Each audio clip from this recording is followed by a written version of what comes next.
Sigurado naman po ay lahat tayo umiibig na. Sigurado po ba na kaming lahat ay umiibig na? Umiibig na sa aming Panginoon Diyos. Amen.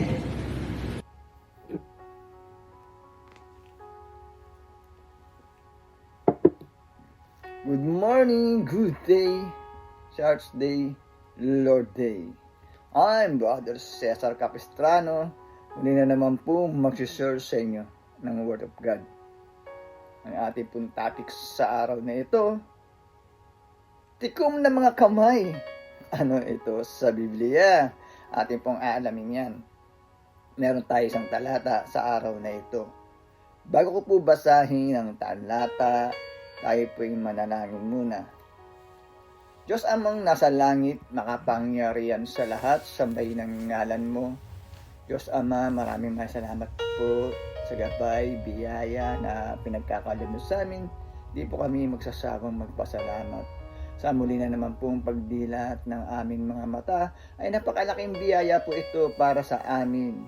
Muli na naman po namin magagampanan ang aming tungkulin para sa aming pamilya, sarili, trabaho, at kaawaan niyo po kami. Diyos Ama, kung kami po ay nagkukulang sa inyo, papasukin niyo po sa amin ang iyong presensya upang sa ganun po ay lubos namin maunawaan, maintindihan ang iyong salita na buhay at makapangyarihan. Sa pangalan ng Panginoong Yesus, Amen. Brother and sister, magandang araw na naman po ng linggo. Ang ating topic, tikom na mga kamay. Ano ito sa Biblia? Meron tayo isang talata sa araw na ito. Babasahin ko na po ang talata ay nasa Kawikaan chapter 11 verse 24 to 25. Verse 25. Ang taong mapagbigay ay lalong yumayaman.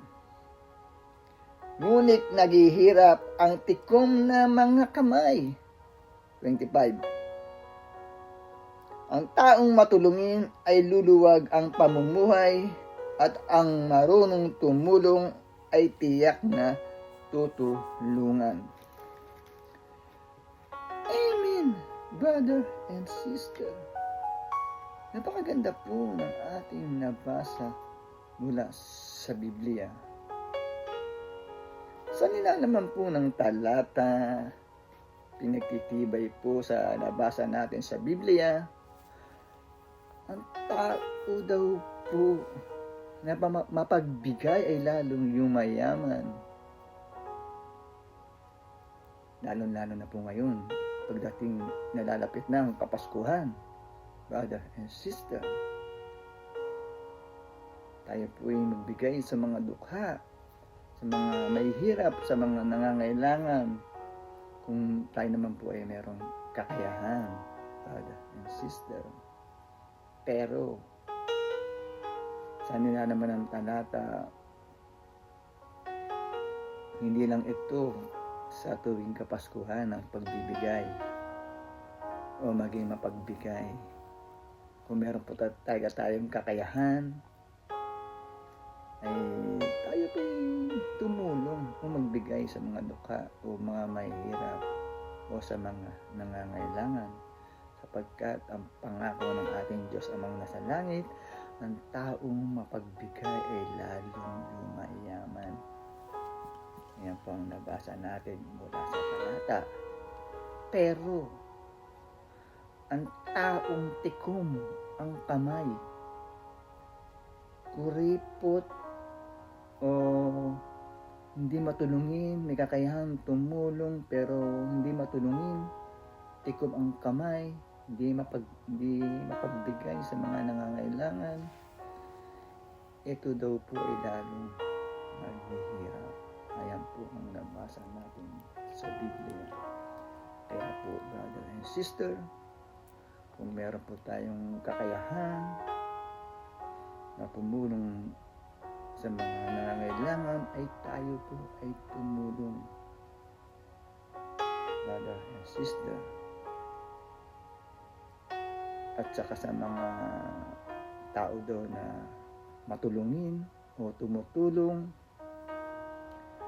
Pag ito naman ang garoon ng mga pangangailangan, ay tiyak naman daw na maitutulong o tutulungan itong mga taong matulungin sapagkat ayan ang pangako o salita o ang nabasa natin mula sa Biblia, ang pangako ng ating Diyos amang nasa langit.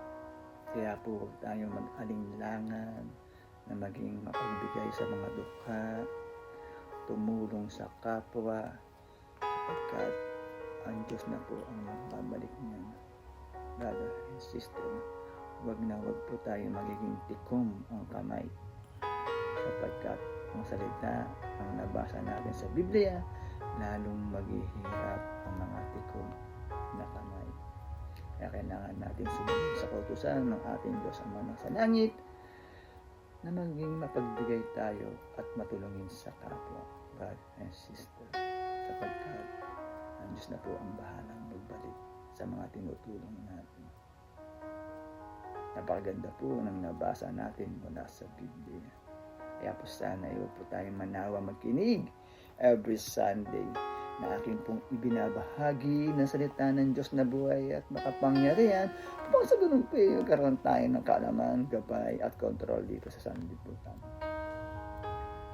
Magtatapos na po yung ating topic, tayo po yung manalangin muli. Diyos amang nasa langit, makapangyarihan sa lahat, sambahin ang ngalan mo. Diyos Ama, maraming salamat po. Nakapagpakinig na naman po kami ng inyong salita na buhay at makapangyarihan na nagbibigay lakas po sa aming katawan at spiritual. Maraming salamat po. Sa pangalan ng Panginoong Hesus, Amen. Brother and sister, lagi po tayong mag-iingat at magdadasal. God bless to all.